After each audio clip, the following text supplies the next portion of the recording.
اللہ تعالیٰ نے اپنی قدرت کاملہ سے تمام مخلوق کو پیدا فرمایا اور اپنی رحمت کاملہ سے مخلوق کا رزق اپنے ذمہ لیا۔ صرف انسانوں کی بات نہیں بلکہ تمام مخلوق کا رزق اللہ نے اپنے ذمے لیا ہے، اور قرآن مجید میں بار بار اس کا تذکرہ بھی فرمایا ہے۔ رزق تو اللہ نے اپنے ذمے لیا، لیکن رزق تک پہنچنے کے لیے کوششیں کرنا یہ ہر بندے بلکہ ہر مخلوق کا فریضہ قرار دیا۔ چنانچہ ہم دیکھتے ہیں کہ اگر انسان اپنے اس رزق تک پہنچنے کے لیے صبح سے لے کے شام تک بھاگ دوڑ کرتے ہیں تو جنگل کے درندے اور چرند پرند اور کیڑے مکوڑے اور مکھی مچھر، ہر مخلوق کو اس حقیقت کا پتہ ہے کہ ہم نے اپنے رزق تک خود پہنچنا ہے۔ انسان چونکہ اشرف المخلوقات ہے، اس لیے انسان کا معاملہ باقی مخلوق سے قدرے ہٹ کے اور منفرد ہے۔ انسان کی جو بڑی کمزوری ہے یا جو بڑی غلطی ہے وہ یہ کہ وہ رزق کے معاملے میں ہمیشہ کے لیے کثرت کا متلاشی ہوتا ہے۔ وہ یہ چاہتا ہے کہ میں زیادہ کماؤں، میری زیادہ تنخواہ ہو، میری زیادہ آمدن ہو، میری زیادہ پروڈکشن ہو، میری زیادہ سیل ہو۔ کثرت کثرت کثرت کے پیچھے انسان بھاگ رہا ہے، اور وہ یہ سمجھتا ہے کہ کثرت ہوگی تو مسائل حل ہوں گے، جبکہ کثرت کے ساتھ ایک ملتا جلتا لفظ اور استعمال ہوتا ہے، برکت۔ حقیقت یہ ہے کہ مسائل کا حل کثرت میں نہیں ہے بلکہ برکت میں ہے۔ کثرت کہتے ہیں کسی چیز کا مقدار میں یا تعداد میں زیادہ ہونا، برکت کہتے ہیں تھوڑی چیز کا زیادہ ضرورت کے لیے کافی ہو جانا۔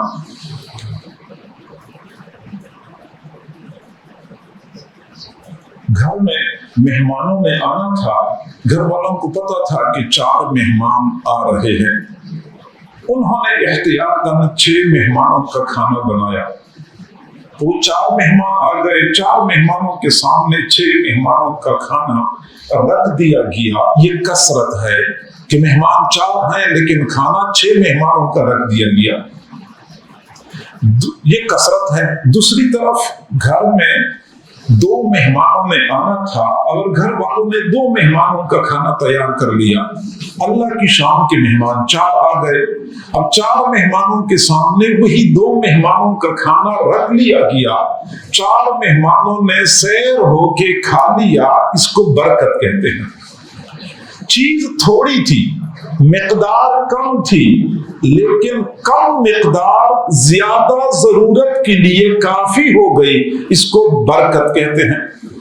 چنانچہ ہم دیکھتے ہیں ہماری اس معاشرے میں ایک بندہ ہے جو 2 لاکھ روپے کماتا ہے، لیکن اس بیچارے کا حال یہ ہوتا ہے کہ 20 تاریخ کے بعد وہ سوچتا ہے کہ یہ باقی 10 دن کب گزریں گے تاکہ مجھے نئی تنخواہ مل جائے۔ حالات ٹھیک نہیں ہیں، اور اگلا بندہ 20-25 ہزار کما رہا ہے اور اگلے یکم تک سکون کے ساتھ وقت گزارتا ہے، کسی کا 1 روپیہ بھی دینا نہیں ہوتا۔ اب جو 2 لاکھ کمانے والا ہے، 3 لاکھ کمانے والا ہے، وہ رو رہا ہے، اور 30,000 کمانے والا سکون اور اطمینان کے ساتھ پورا مہینہ گزارتا ہے۔ وہ 3 لاکھ کمانے والے کی روزی میں کثرت تو ہے لیکن برکت نہیں ہے، اور 30,000 کمانے والے کی روزی میں اگرچہ کثرت نہیں ہے لیکن برکت ہے۔ اور یہ بات یاد رکھیں کہ کثرت آنکھوں سے نظر آتی ہے اور برکت آنکھوں سے نظر نہیں آتی محسوس کی جا سکتی ہے۔ ہم یہ سمجھتے ہیں کہ اگر ہمارے پاس وسائل زیادہ ہوں گے تو مسائل حل ہو جائیں گے، حالانکہ مسائل کا حل وسائل کی کثرت میں نہیں ہے، کیونکہ جب اللہ تعالیٰ بندے کو پریشان کرنا چاہتا ہے تو اگر اس کے پاس وسائل اتنے ہوتے ہیں اللہ تعالیٰ اس کے لیے مسائل اتنے بنا دیتا ہے۔ جب یہ وسائل اتنے حاصل کرتا ہے اللہ تعالیٰ مسائل اور بڑھا دیتا ہے۔ پوری زندگی اسی ٹینشن میں گزر جاتی ہے، یہ سمجھتا ہے کہ میں وسائل بڑھاؤں گا تو میرے مسائل حل ہو جائیں گے، حالانکہ زندگی گزر جاتی ہے کبھی اس کے مسائل حل نہیں ہوتے۔ اور اگر برکت ہے تو وسائل تھوڑے، اللہ تعالیٰ مسائل اس سے تھوڑے کم کر دیتا ہے۔ پھر اگر بندے کے وسائل کم ہو گئے اللہ تعالیٰ مسائل اور کم کر دیتا ہے، یوں گویا کہ ہمیشہ کے لیے یہ بندہ سکون اور اطمینان کی حالت میں ہوتا ہے۔ آپ دیکھیں ہمارے اس معاشرے میں کتنے ایسے لوگ ہیں کہ روزانہ میڈیکل سٹور سے ان کے پاس کوئی نہ کوئی دوائی گھر میں آ رہی ہوتی ہے، یہ سیرپ آ رہے ہیں، یہ انجیکشن آ رہے ہیں، یہ ٹیکے آ رہے ہیں، یہ ہسپتالوں کے چکر لگ رہے ہیں، یہ کچہری اور تھانے کے دھکے کھائے جا رہے ہیں۔ اگرچہ وسائل زیادہ ہیں لیکن اللہ نے مسائل بھی تو بڑھا دیے ہیں، پریشانی۔ اور کتنے ایسے لوگ ہیں کہ پورا ہفتہ گزر جاتا ہے، گھر کے تمام افراد کو پورے ہفتے میں ایک پیناڈول کی گولی کھانے کی بھی ضرورت نہیں پڑتی۔ اس کا مطلب یہی ہے کہ اللہ نے ان کے مسائل کم کر دیے۔ یہ بجلی کی تنصیبات لگا دیتے ہیں اور بھول جاتے ہیں کہ ہم نے یہ پانی کی موٹر کب لگائی تھی، نہ کبھی اس کے پانی گہرا ہوتا ہے، نہ کبھی تار کا مسئلہ بنتا ہے، نہ کبھی سوئچ کا مسئلہ بنتا ہوتا ہے، نہ کبھی موٹر جلتی ہے۔ یہ اسی کو قریب کے زمانے میں ایک نیک آدمی اکثر اپنے گھر میں برکت کی باتیں کرتے تھے، تو بیٹے نے کہا کہ ابو یہ برکت ہوتی کیا ہے، آپ اکثر برکت کی باتیں کرتے ہیں۔ تو والد صاحب نے اپنے بیٹے کو ساتھ لیا اور اپنے گھر کے ایک کونے میں لے کے چلے گئے اور ایسی دیوار کی طرف اشارہ کیا کہ بیٹا یہ کیا ہے؟ بیٹے نے کہا کہ ابو یہ تو گیزر ہے۔ فرمایا نہیں یہ برکت ہے۔ بیٹے نے کہا یہ گیزر ہے۔ باپ نے کہا یہ برکت ہے۔ بیٹے نے کہا ابو جی مجھے آپ کی بات سمجھ نہیں آ رہی، گیزر ہے۔ تو باپ نے کہا کہ بیٹا آج سے 20 سال پہلے میں نے یہ گیزر لگوایا اور 20 سالوں میں ایک بار بھی مستری کو دکھانے کی ضرورت نہیں پڑی، ٹھیک کام کر رہا ہے، اسی کو برکت کہتے ہیں۔ کبھی الیکٹریشن آ رہا ہوتا ہے، کبھی پلمبر آ رہا ہوتا ہے، یہ ٹوٹی خراب ہے تو یہ فلاں خراب ہے اور یہ فلاں خراب ہے۔ اگر کوئی اور نہ آئے تو عامل آ رہے ہوتے ہیں، چکر بار بار لگا رہے ہوتے ہیں، گھر والوں کو لوٹ رہے ہوتے ہیں، کہیں نہ کہیں ان کے وسائل ضائع ہو رہے ہوتے ہیں۔ یہ بے برکتی کہلائی جاتی ہے۔ ایک آدمی کے 4 بیٹے ہیں اور چاروں نالائق، کام نہیں کرتے، والدین کے لیے درد سر بنے ہوئے ہیں۔ اب یہ 4 بیٹے کثرت ہے لیکن برکت نہیں ہے۔ اور دوسری طرف ایک بیٹا سعادت مند، والدین کی خدمت کرتا ہے، والدین بھی خوش، بیوی بچے بھی خوش، 4 بہنیں ہیں، ان 4 بہنوں کے ساتھ بھی محبت اور رواداری کا تعلق رکھتا ہے، وہ بھی دعائیں دے رہی ہیں۔ اب ایک بندے نے والدین کو بھی خوش رکھا ہوا ہے، بیوی بچوں کو خوش رکھا ہوا ہے، 4 بہنوں کو خوش رکھا ہوا ہے، گویا کہ یہ ایک بندہ ہے، اسی کو برکت کہتے ہیں۔ مسائل کا حل کثرت میں نہیں ہے، برکت میں ہے، اور وہی لوگ پرسکون زندگی گزارتے ہیں جن کے گھر میں برکت، رزق میں برکت، صحت میں برکت، وقت میں برکت۔ اور جو بیچارے برکت سے محروم ہو جاتے ہیں، پوری زندگی بھاگ بھاگ کے تھک جاتے ہیں، ان کے مسائل حل نہیں ہوتے۔ ہمیں چاہیے کہ ہم برکت کو سمجھیں اور برکت کے حصول کے لیے کوشش کریں۔ اب میں اگلی بات عرض کروں کہ یہ برکت ہم کیسے حاصل کر سکتے ہیں، ہماری زندگیوں میں برکت کیسے آئے گی۔ تو قرآن اور حدیث کے مطالعے سے سمجھ میں آتا ہے کہ کچھ اعمال ایسے ہیں، کچھ امور ایسے ہیں جن کے اختیار کرنے سے برکت حاصل کی جا سکتی ہے۔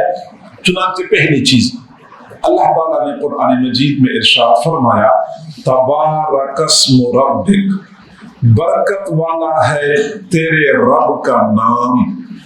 اللہ کا نام برکت والا۔ اب جو بندہ اللہ کے نام کے ساتھ مضبوط تعلق قائم کرتا ہے تو اس کی زندگی میں، اس کے گھر میں برکت آ جاتی ہے، اور جو بندہ اللہ کے نام سے لا تعلق ہو جاتا ہے گویا کہ برکت سے محروم ہو جاتا ہے۔ اللہ کا نام کثرت سے لینا، اللہ کے نام کو زندگی کے معمولات کا جز بنانا، یہ ہم پر لازم ہے۔ حضور صلی اللہ علیہ وسلم نے فرمایا کل امر ذی بال لا یبدأ فیہ ببسم اللہ فہو اقطع ممحوق عن کل برکت۔ ہر وہ کام جو برکت والا ہوتا ہے لیکن اللہ کے نام کے ساتھ شروع نہ کیا جائے تو وہ برکت سے خالی ہو جاتا ہے۔ یعنی برکت والا کام بھی اگر اللہ کے نام سے شروع نہ کیا جائے تو برکت سے خالی ہو جاتا ہے۔ زندگی میں ہم کتنے سارے کام کرتے ہیں لیکن ہر کام سے پہلے بسم اللہ بسم اللہ بسم اللہ۔ اگر بندہ اس کی عادت بنائے تو پھر اپنی زندگی میں برکات کا خود مشاہدہ کر سکتا ہے۔ گھر میں داخل ہو بسم اللہ ولجنا وعلی اللہ ربنا توکلنا، گھر سے باہر نکل رہے ہوں بسم اللہ خرجنا وعلی اللہ ربنا توکلنا، بیت الخلاء میں داخل ہو رہے ہوں بسم اللہ اللہم انی اعوذ بک من الخبث والخبائث، کمرے میں داخل ہو رہے ہوں بسم اللہ، باورچی خانے میں داخل ہو رہے ہوں بسم اللہ، اور کوئی بھی کام کریں تو بسم اللہ کو اپنی زندگی کا لازم جز بنائیں۔ خاص طور پہ گھر کی خواتین جو کہتی ہیں گھر میں برکت نہیں ہے تو خرچے پورے نہیں ہوتے، یہ خواتین اگر اللہ کا نام کثرت سے لینا شروع کر دے، باورچی خانے میں داخل ہوتی ہیں بسم اللہ، گھی کا ڈبہ کھولا تو بسم اللہ، چینی کا ڈبہ کھولا تو بسم اللہ، آٹا نکالا تو بسم اللہ، پیڑا بنایا تو بسم اللہ، آٹا توے پہ ڈالا تو بسم اللہ، سالن نکالا تو بسم اللہ، روٹی برتن سے نکالی تو بسم اللہ۔ اس بسم اللہ کو عادت بنائیں، پھر دیکھ لیں کہ زندگی میں کیسی تبدیلی آتی ہے۔ کثرت سے اللہ کا نام لیا کریں۔ تبارک اسم ربک۔ آپ حضرات کو پتہ ہے کہ جب ہم کھانا کھاتے ہیں تو پہلے ہم بسم اللہ پڑھتے ہیں، بسم اللہ وعلی برکت اللہ۔ یہ تو سنت طریقہ ہے۔ میں نے اپنے ایک استاد رحمہ اللہ کو دیکھا، زندگی میں کئی مرتبہ ان کے ساتھ مل کے کھانا کھانا نصیب ہوا۔ آپ یقین کریں شروع میں تو بسم اللہ پڑھتے ہی تھے، لیکن اس کے علاوہ جب بھی لقمہ اٹھاتے تھے منہ میں ڈالنے سے پہلے بسم اللہ الرحمن الرحیم پڑھتے تھے۔ جب بھی لقمہ اٹھاتے تھے ہر لقمے سے پہلے بسم اللہ پڑھتے تھے، ہر لقمے سے پہلے بسم اللہ پڑھتے تھے۔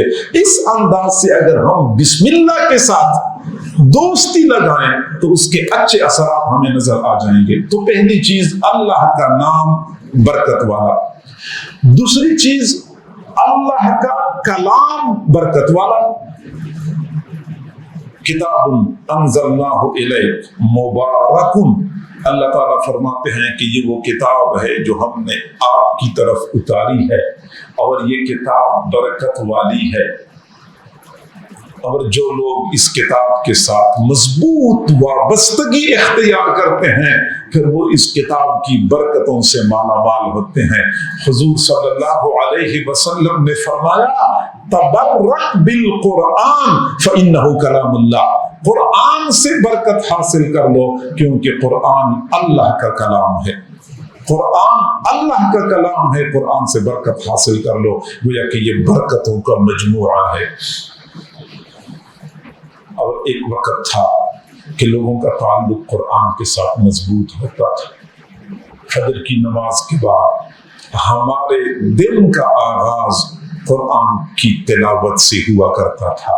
گھر کے بڑے بڑے حضرات مسجد میں بیٹھ کر قرآن کی تلاوت کرتے تھے، خواتین فجر کی نماز پڑھ لیتی تھی، مصلی سے اس وقت تک نہیں اٹھتی تھی جب تک معمول کے مطابق قرآن کی تلاوت نہیں کرتی تھی، اور بچے کمرے میں بیٹھ کے تلاوت کر رہے ہوتے تھے۔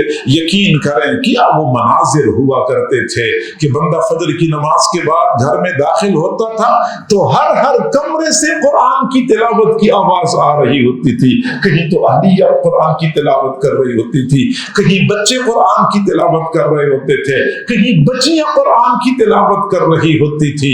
فجر کی نماز کے بعد برکتیں اتر رہی ہوتی تھی، انوارات کا نزول ہو رہا ہوتا تھا، قرآن کے ساتھ ہماری وابستگی اور ہمارا تعلق کامل تھا۔ پھر ہم نے قرآن کو چھوڑ دیا، جب قرآن کو چھوڑ دیا تو قرآن کی برکتوں سے ہم محروم ہو گئے۔ آج بھی ضرورت اس بات کی ہے کہ ہم قرآن مجید کے ساتھ اپنا تعلق مضبوط بنائیں، قرآن کی تلاوت کریں اور کثرت سے کریں۔ آج تو افسوس سے کہنا پڑتا ہے کہ پورا ہفتہ گزر جاتا ہے اور قرآن جو غلاف کے اندر بند ہوتا ہے پورے ہفتے میں ایک مرتبہ بھی اس قرآن کو غلاف سے باہر نہیں نکالا جاتا۔ میں ہفتے کی بات کر رہا ہوں، اگر میں مہینے کی بات کر لوں تو بھی غلط نہیں ہوگا۔ بہت پرانی بات ہے، میں نے ایک ویڈیو دیکھی تھی، شاید فرضی تھی اور سمجھانے کے لیے تھی، کہ ایک بچی کو کسی نے 100 روپے کا نوٹ دیا۔ اب وہ بچی پریشان ہو گئی کہ 100 کا نوٹ تو میرے پاس آ گیا، لیکن اگر میرے بڑے بھائی کو پتا چل گیا تو اس نے مجھ سے یہ پیسے لینے ہیں اور میرے پیسے ضائع ہو جائیں گے۔ اب وہ پیسے چھپانے کی کوشش کر رہی تھی کہ کہاں چھپاؤں۔ اس نے پہلے میز کی دراز میں رکھنے کی کوشش کی، پھر خیال آیا کہ بھائی کو پتا چل جائے گا، پھر اس نے کہیں الماری میں رکھنے کی کوشش کی، لیکن اطمینان نہ ہوا کہ بھائی الماری کھول لے گا، پھر اس نے بکسے میں رکھنے کی کوشش کی، لیکن پھر بھی اطمینان نہ ہوا۔ پھر اس کے ذہن میں ایک آئیڈیا آیا، اوپر شیلف کے اوپر قرآن پاک رکھا ہوا تھا اور وہ غلاف میں بند تھا۔ اس نے قرآن اٹھایا، غلاف کو کھولا اور 100 کا نوٹ اس کے اندر رکھا اور بڑے اطمینان سے بولی کہ اب میرے پیسے کہیں نہیں جائیں گے، نہ کسی نے قرآن کو کھولنا ہے، نہ میرے پیسوں کا کسی کو پتہ چلنا ہے۔ حقیقت یہی ہے کہ ہمارے معاشرے کی بہترین عکاسی ہے۔ میرے بھائیوں، میری بہنوں اور بیٹیوں، ہمارے مشائخ نے جو قرآن کی تلاوت اپنے مریدین اور متوسلین کے لیے ایک مقررہ معمول بنایا ہوا ہے، یہ ویسے نہیں بنایا ہوا۔ ہم اس قرآن کو تلاوت کو معمول بنائیں۔ آپ پورا پارہ پڑھنے نہیں پڑھ سکتے، آدھا پارہ پڑھ لیں، آدھا پارہ مشکل ہے تو ایک پاؤں پڑھ لیں، 2 رکوع بھی پڑھ لیں گے، کچھ نہ کچھ برکت تو حاصل ہو جائے گی۔ دکاندار حضرات دکان پہ بیٹھے ہوتے ہیں، اچھا ہمارے ہاں قرآن سے برکت کو حاصل کرنے کا ایک طریقہ یہ بھی ہے کہ جب ہم نئے گھر میں منتقل ہو جاتے ہیں تو مدرسے کے طلباء کو بلا لیا اور ایک مرتبہ آدھے گھنٹے میں قرآن پڑھوا لیا، کہتے بس برکتیں اب اینٹ اور ذرے ذرے کے اندر رچ بس گئی، دوبارہ ہم نے قرآن کو ہاتھ نہیں لگانا۔ کوئی نئی دکان بناتے ہیں، مدرسے کے بچوں کو بلوا لیا اور آدھا گھنٹہ قرآن کی تلاوت کروائی، ہم سمجھتے ہیں کہ بس یہی برکتیں کافی ہیں، حالانکہ ایسا نہیں ہے۔ دکاندار حضرات تو رو تو رہے ہیں، لیکن ایسا نہیں ہو سکتا کہ جب فارغ بیٹھے ہوئے ہیں تو اوپر شیلف میں قرآن پاک کا نسخہ رکھا ہوا ہو تو قرآن کھولے، ایک رکوع تلاوت کریں، 2 رکوع تلاوت کر لیں۔ ان کی یہ میں ہوائی باتیں نہیں کر رہا، یہ قرآنی گواہی ہے۔ کتاب انزلناہ الیک مبارک، یہ برکت والی کتاب ہے، اور برکت کا یہی معنی ہے کہ قرآن اگر خود برکت والا ہے تو جہاں پڑھا جاتا ہے وہاں برکتیں اترتی ہیں، اس کا اہتمام کریں۔ اور تیسری چیز برکت کے حصول کے لیے سلام بھی برکت کا باعث۔ حضور صلی اللہ علیہ وسلم نے حضرت انس بن مالک رضی اللہ تعالی عنہ کو فرمایا کہ اذا دخلت علی اہلک فسلم تکون برکۃ علیک وعلی اہلک، جب آپ اپنے گھر میں داخل ہوں تو گھر والوں کو سلام کریں، یہ آپ کے لیے بھی برکت کا باعث اور آپ کے اہل و عیال کے لیے بھی برکت کا باعث ہے۔ سلام برکت کا باعث۔ اور حضور صلی اللہ علیہ وسلم نے یہ نہیں فرمایا کہ بیوی کو سلام کرو، اہل فرمایا۔ اہل کا معنی یہ ہے کہ بیوی ہے، بچے ہیں، بچیاں ہیں، سب کو سلام کرو۔ اب سب کو سلام کرنے کا ایک طریقہ تو یہ ہے کہ بندہ گھر میں داخل ہو تو ایک کمرے میں جھانک کے دیکھ لے، ان کو سلام کرے، پھر اگلے کمرے میں جھانک کے دیکھ لے، ان کو سلام کرے، پھر اگلے کمرے میں جھانک کے دیکھے، ان کو سلام کرے۔ یہ تو ویسے بھی مناسب نہیں ہے اور مشکل کام ہے۔ طریقہ اس کا یہ ہے کہ جب بندہ گھر میں داخل ہو ایک پرجوش انداز میں سلام کر لے، اور گھر کے سارے افراد کو پتہ چل جائے کہ کوئی آیا ہے، اور ہر کمرے سے سلام کے جواب کی آواز آئے، پھر کہیں جا کے گھر میں برکتیں اترتی ہیں۔ اور آپ حیران ہو جائیں گے کہ سلام کی اہمیت اتنی ہے۔ حضور صلی اللہ علیہ وسلم نے فرمایا کہ اذا دخلت بیتا لیس فیہ احد فسلم علی نفسک، جب آپ کسی گھر میں داخل ہوں، کمرے میں داخل ہوں، اگر اس کمرے میں کوئی نہیں ہے تو پھر آپ اپنے آپ کو سلام کر لیں، السلام علینا وعلی عباد اللہ الصالحین۔ اپنے آپ کو سلام کرے اگر آپ کسی کمرے میں داخل ہوں جس کمرے میں کوئی نہیں ہے۔ اور ایک روایت میں تو یہ بھی آیا ہے کہ جب آپ سلام کریں گے تو اللہ آپ کو سلام کا جواب دے گا، اور جب اللہ کسی کو سلام کا جواب دیتا ہے تو وہ سلام بندوں کے سلام سے منفرد اور جداگانہ ہوتا ہے۔ میں کہتا ہوں کہ السلام علیکم، اس کا معنی یہ ہے کہ میں دعا دیتا ہوں کہ تم سلامت رہو، یہ میری طرف سے دعا ہے۔ لیکن جب اللہ کسی کو سلام کرے تو اس کا معنی یہ نہیں ہوتا کہ اللہ ہمیں دعا دیتا ہے۔ اللہ تو کسی کو دعا نہیں دیتا، اللہ تو اپنا فیصلہ ثبت کرتا ہے۔ تو جب اللہ ہمیں سلام کرتا ہے اس کا معنی یہ ہے کہ سلامتی تمہارا مقدر ہے، سلامتی تمہارا مقدر ہے۔ تو پھر کیوں نہ ہم اس سلام کو عام کر لیں، اپنے گھر والوں کو سلام کریں، اہل و عیال کو سلام کریں۔ اگر آپ کمرے میں داخل ہوں اور اکیلے ہوں اور کمرے میں کوئی نہیں پھر بھی سلام کرے۔ قرآن مجید میں جو آیت آیا ہے کہ فَسَلِّمُوا عَلَىٰ أَنفُسِكُمْ، سلموا علی انفسکم کا ایک معنی تو یہ ہے کہ جو آپ کے اہل و عیال ہیں یہ آپ کی اپنی ذات کی طرح ہیں، ان کو سلام کرو۔ اور اس کا دوسرا معنی یہ ہے کہ نہیں، اپنی ذات کو سلام کرو، جب تم گھر میں داخل ہو تو اپنی ذات کو سلام کیا کرو۔ تحیۃ من عند اللہ مبارکۃ طیبہ، یہ اللہ کی جانب سے تحیہ ہے اور یہ برکت والا تحیہ ہے، گویا کہ سلام یہ برکت کا باعث ہے۔ ہم سلام کا اہتمام کریں۔ اور میرے بھائیو، آپ اندازہ لگائیں کہ سلام کی اہمیت ہماری اس دین اسلام میں کتنی زیادہ ہے کہ جب حضور صلی اللہ علیہ وسلم مکہ مکرمہ سے مدینہ منورہ تشریف لے گئے، اہل مدینہ انتظار میں تھے کہ آپ صلی اللہ علیہ وسلم سب سے پہلی بات کیا ارشاد فرماتے ہیں۔ ظاہری بات ہے کہ اہل مدینہ کے نام جو پہلا پیغام آپ نے جاری کرنا تھا وہ زیادہ اہمیت والا ہوگا۔ حضرت عبداللہ بن سلام رضی اللہ تعالی عنہ فرماتے ہیں کہ جب حضور صلی اللہ علیہ وسلم مدینہ منورہ تشریف لائے، انجفل الیہ الناس، لوگ تو ان کو دیکھنے کے لیے ٹوٹ پڑے۔ وکنت فی من انجفل الیہ، میں بھی انہی لوگوں میں سے تھا جو رسول اللہ کو دیکھنے کے لیے ٹوٹ پڑے تھے۔ پھر جب میں نے پہلی مرتبہ ان کو دیکھا تو عرفت ان وجہہ لیس بوجہ کذاب، جب میں نے پہلی مرتبہ ان کا چہرہ دیکھا میرے دل نے گواہی دی کہ یہ چہرہ کسی جھوٹے شخص کا نہیں ہو سکتا۔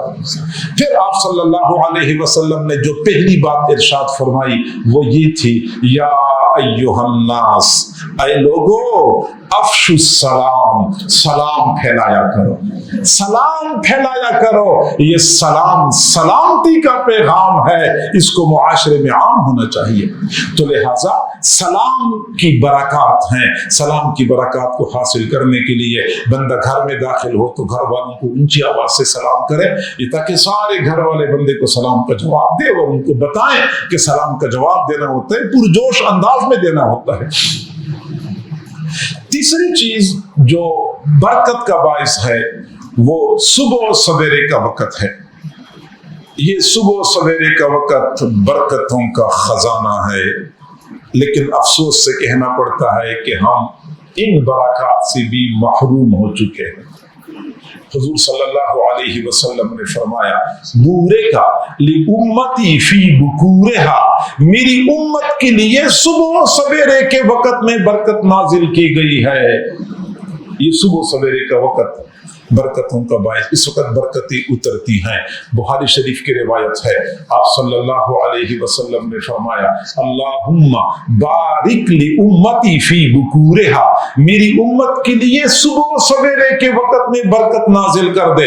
اور یہ وقت اس قدر عظمت والا ہے کہ اللہ تعالیٰ نے قرآن مجید میں اس وقت کی قسمیں کھائی ہیں، والفجر، صبح کے وقت کی قسم، والصبح، صبح کے وقت کی قسم۔ اور جس وقت کی حضور اللہ تعالیٰ نے قسمیں کھائی ہیں وہ وقت کس قدر عظمت والا ہوگا، اور ہم کس قدر غفلت کے ساتھ اس وقت کو ضائع کرتے ہیں۔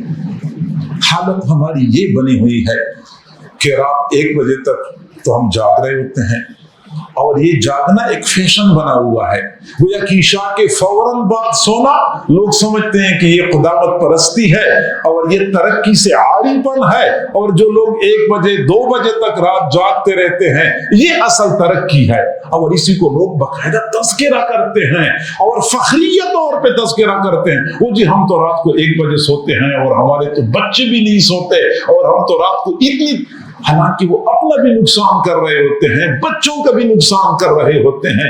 طبی لحاظ سے بھی رات کو دیر تک جاگتے رہنا مناسب نہیں ہے، شرعی لحاظ سے بھی رات کو دیر تک جاگتے رہنا درست نہیں ہے، معاشی اعتبار سے بھی اس کے نقصانات سامنے آتے ہیں۔ انہیں ہر اعتبار سے رات کو دیر تک جاگتے رہنا ہمارے لیے نقصان دہ ہے، اور پتہ بھی ہمیں ہے، ڈاکٹر بھی کہتے ہیں کہ رات کو دیر تک نہیں جاگنا چاہیے، معاشی ماہرین بھی کہتے ہیں کہ صبح و سویرے جلدی کام شروع کرو اور رات کو جلدی جلدی اپنا کام مکمل کر لو۔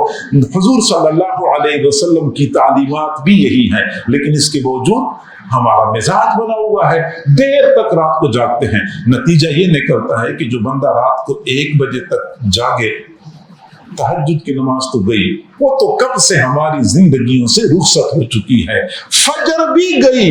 رات کو 1 بجے تک جو بندہ جاگتا ہے پھر اس کے بعد وہ سوتا ہے تو فجر کی نماز کے لیے اٹھنا بہت دشوار ہوتا ہے، اور اگر کوئی سعادت مند ایسا ہے بھی کہ جو فجر کے لیے اٹھ جاتا ہے، اس کا بھی یہ حال ہوتا ہے کہ مسجد میں نہیں جاتا، اسی بیڈ کے ساتھ تو مصلی پہ بس 2 رکعت نماز پڑھ لیتا ہے، پھر دوبارہ اوندھے منہ بستر پہ گر پڑتا ہے۔ وہ جو برکت کا وقت تھا اس کی برکت سے ہم محروم ہو چکے۔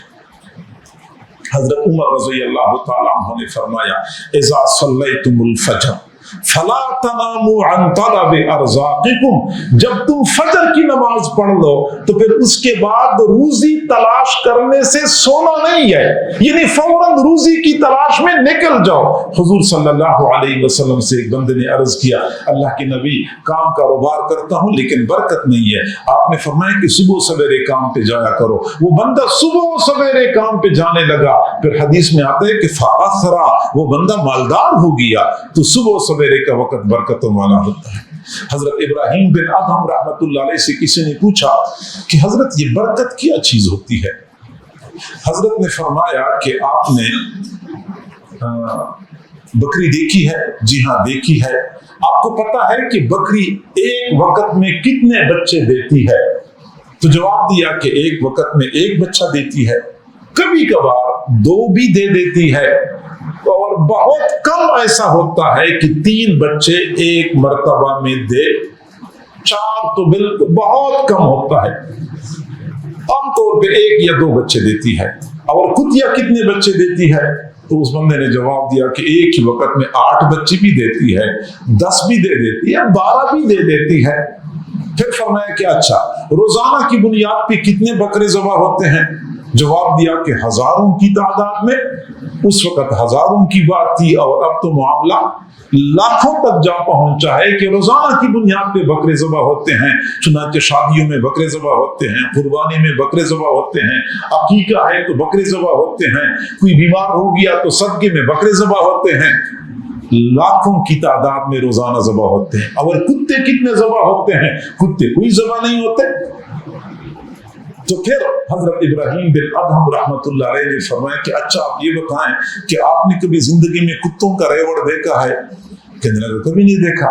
اچھا کبھی بکریوں کا ریوڑ دیکھا ہے؟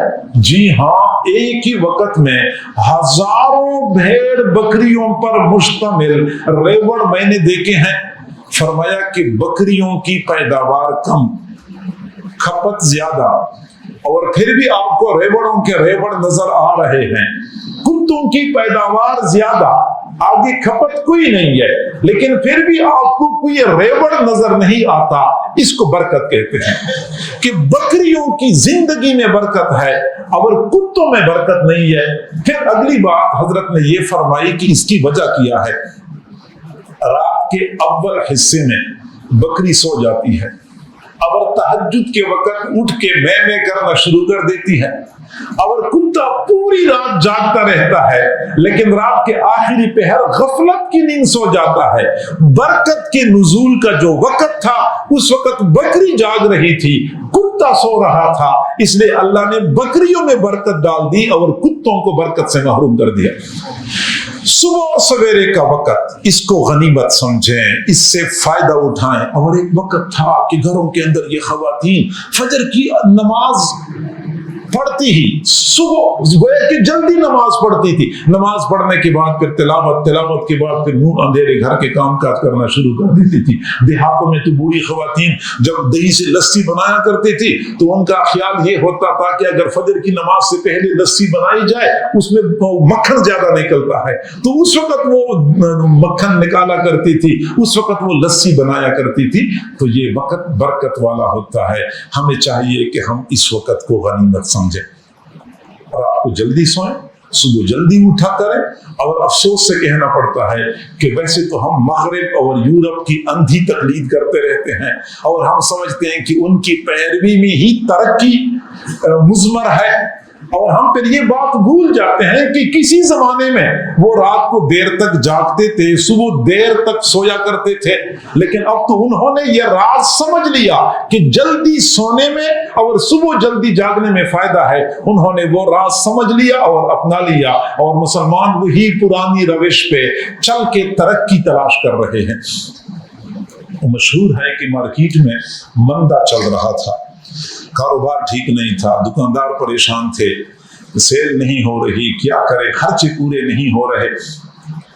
تو مارکیٹ کے 4-5 بڑے اکٹھے بیٹھے ہوئے تھے، مشاورت کر رہے تھے کہ کیا کرنا چاہیے۔ کہ گل خان جو چائے بیچنے والا تھا اس کو آواز دی کہ 5 کپ چائے لے آؤ۔ تو گل خان چائنک میں چائے لے کے آیا اور وہیں پہ ڈال کے وہ چائے ڈالنے لگا کپوں میں، اور یہ آپس میں باتیں کر رہے تھے کہ حالات ٹھیک نہیں ہے، حالات ٹھیک نہیں ہے۔ تو گل خان نے کہا کہ اگر آپ لوگ ناراض نہ ہو تو میں ایک بات کر لوں۔ کہنے لگے ہاں بات کریں۔ اس نے کہا کہ آپ لوگ دن کو 11 بجے آتے ہیں دکانوں پہ، اور 11 بجے کے بعد زوال کا وقت ہوتا ہے، عروج کا وقت نہیں ہوتا۔ 11 بجے کے بعد زوال کا وقت شروع ہوتا ہے، عروج کا وقت نہیں ہوتا۔ تم زوال کے وقت میں آ کے عروج تلاش کر رہے ہو، یہ کیسے ہو سکتا ہے؟ آؤ صبح سویرے دکان پہ آؤ، جب عروج کا وقت ہوتا ہے تمہیں عروج نصیب ہو جاتی ہے۔ فجر کا وقت برکت کا باعث۔ اگلی چیز جو برکت کا باعث ہے وہ بڑوں کا وجود ہے۔ بڑے، البرکۃ مع اکابرکم، حضور صلی اللہ علیہ وسلم نے فرمایا برکت تمہارے بڑوں کے ساتھ ہے۔ اور یہ بڑے 2 طرح سے ہوتے ہیں۔ ہم عام طور پہ یہ مانا کرتے ہیں کہ یہ جو علماء ہیں اور یہ مشائخ ہیں اور یہ بزرگ ہیں یہ ہمارے بڑے ہیں، ان کے ساتھ برکت وابستہ ہے۔ بالکل یہی مانا ٹھیک ہے کہ وہ لوگ جو دین کے اعتبار سے بڑے ہیں ان کا دامن تھام لیں، ان کے ساتھ وابستگی اختیار کر لیں، برکتیں آ جائیں گی۔ بالکل ٹھیک بات ہے۔ دین کے اعتبار سے بڑے، کوئی بڑا عالم ہے، کوئی بڑا دین کا خادم ہے، دین کا داعی ہے، یا کوئی بزرگ ہے، یہ سارے کے سارے برکتوں کا مجموعہ بنے ہوتے ہیں۔ حضرت عیسیٰ علیہ السلام نے فرمایا تھا نا